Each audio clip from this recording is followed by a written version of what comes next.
আসসালামু আলাইকুম, প্রত্যেককে স্বাগতম জানিয়ে নতুন আরেকটি ভিডিও শুরু করছি। দেখো, আজকের এই লেসনটায় আমি তোমাদের সাথে কি শেয়ার করছি সেটা একটু ফার্স্ট অফ অল তোমাদের সাথে সাম আপ করে বলে নিই।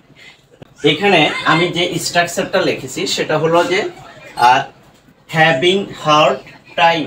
হ্যাভিং হার্ড টাইম মানে কি? হ্যাভিং হার্ড টাইম মানে হলো কিছু করতে সমস্যা হচ্ছে, কোনো কিছু করতে সমস্যা হচ্ছে। হ্যাভিং হার্ড টাইম মানে কোনো কিছু করতে সমস্যা হচ্ছে, এটা একটি ফ্রেজ, রাইট?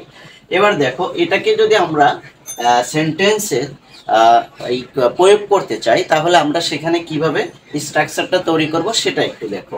কি বলছি? সাবজেক্ট, তারপরে বি ভার্ব হবে, তারপরে তোমার এই ফ্রেজটা হবে হ্যাভিং হার্ড টাইম, তারপর মূল ভার্ব হবে, মূল ভার্বের সাথে আইএনজি যোগ হবে, রাইট? স্ট্রাকচারটা আমি আবার বলছি, সাবজেক্ট যোগ বি ভার্ব যোগ হ্যাভিং হার্ড টাইম যোগ ভার্বের ওয়ান যোগ আইএনজি, রাইট? এই স্ট্রাকচারে এই সেন্টেন্সগুলো মেক করব আমরা, রাইট? এক্সাম্পল দিলে তোমরা খুব ভালোভাবে বুঝতে পারবে। হ্যাভিং হার্ড টাইম মানে কোনো কিছু করতে সমস্যা হওয়া, কোনো কিছু করতে সমস্যা হচ্ছে, এরকম অর্থ দিয়ে থাকে। এক্সাম্পল দেখো, এক্সাম্পল দেখলে তোমাদের বোঝাটা অনেকটাই সহজ হয়ে যাবে, তাহলে তোমরা বেশি বেশি করে প্র্যাকটিস করতে পারবে।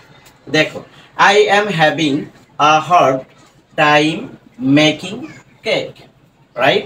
I am having a hard time making cake, অর্থাৎ কি হচ্ছে যে আমার কেক বানাতে সমস্যা হচ্ছে, right?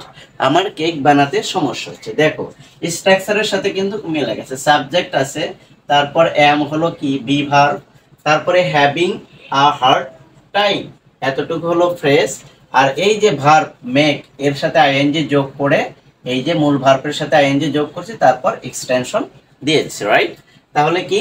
I am having a hard time making cake, অর্থাৎ আমার কেক বানাতে সমস্যা হচ্ছে। এরপরের এক্সাম্পলটা দেখো, he is having hard time listening, অর্থাৎ তার কি শুনতে সমস্যা হচ্ছে। এই যে হ্যাভিং হার্ড টাইম, এটা মানে কি? কোনো কিছু করতে বা কোনো কিছু শুনতে সমস্যা হচ্ছে, এটার মানেই হচ্ছিল কোনো কিছু করতে সমস্যা হচ্ছে, কিছু করতে সমস্যা হওয়া, রাইট? এবার দেখো, তার শুনতে সমস্যা হচ্ছে, হিটা কি সাবজেক্ট, ইজটা কি বি ভার্ব, তারপরে হ্যাভিং হার্ড টাইম ফ্রেজ, তারপর লিসেনিং। এখানে এই যে লিসেন, এখানে লিসেনিং অর্থাৎ মূল ভার্বের সাথে কি যোগ করে দিয়েছি? আইএনজি যোগ করে দিয়েছি। তার এখন এর অর্থটা কি দাঁড়ায়? তার শুনতে সমস্যা হচ্ছে। তৃতীয় এক্সাম্পলটা দেখো, they are having hard time doing the work, right? তাদের কাজটি করতে সমস্যা হচ্ছে। দে দে আর, এই যে আরটা কি বি ভার্ব, আর দেটাকে আমরা সাবজেক্ট ধরছি। হ্যাভিং হার্ড টাইম, এটা হলো আমাদের এই ফ্রেজটা। আর ডুইং, ডুর সাথে আইএনজি যোগ করে ডুইং দ্য ওয়ার্ক, কাজটি করতে, তাদের কাজটি করতে সমস্যা হচ্ছে, রাইট? তারপরেরটা দেখো, last example, they are having hard time reading the book, তাদের বইটি পড়তে সমস্যা হচ্ছে। দেখো, প্রত্যেকটাই কিন্তু হ্যাভিং হার্ড টাইম মানে কিছু করতে সমস্যা হচ্ছে, এরকম কিছু বলতে আমরা এই স্ট্রাকচারটি ফলো করতে পারি, যে কোনো কিছু করতে সমস্যা হচ্ছে, কোনো কিছু বুঝতে সমস্যা হচ্ছে, এরকম যতগুলো তুমি বাক্য পাবে সব ক্ষেত্রেই কিন্তু তুমি এই একটি স্ট্রাকচার ফলো করে হাজার হাজার বাক্য তৈরি করতে পারবে, অসংখ্য বাক্য তুমি তৈরি করে প্র্যাকটিস করতে পারবে। সো এই স্ট্রাকচারটা যদি তোমরা ফলো করো এবং এটা যদি একটু প্র্যাকটিস করো তাহলে এরকম অসংখ্য বাক্য তোমরা তৈরি করতে পারবে।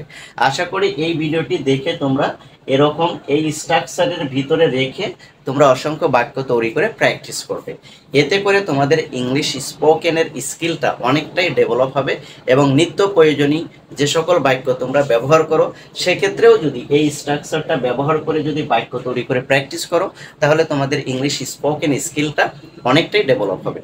আর এই ভিডিওটি যদি তোমাদের কাছে যদি ভালো লাগে এবং যদি উপকারী মনে হয় তাহলে অবশ্যই তোমাদের ফ্রেন্ড সার্কেলের ভিতরে শেয়ার করে দিবে, যাতে করে তারাও এ থেকে শিখতে পারে। আর এই ভিডিওগুলো যদি তোমাদের কাছে যদি ভালো লাগে তাহলে এই চ্যানেলটি সাবস্ক্রাইব করতে পারো, অথবা পেজ থেকে যদি দেখে থাকো তাহলে লাইক শেয়ার ফলো করতে পারো।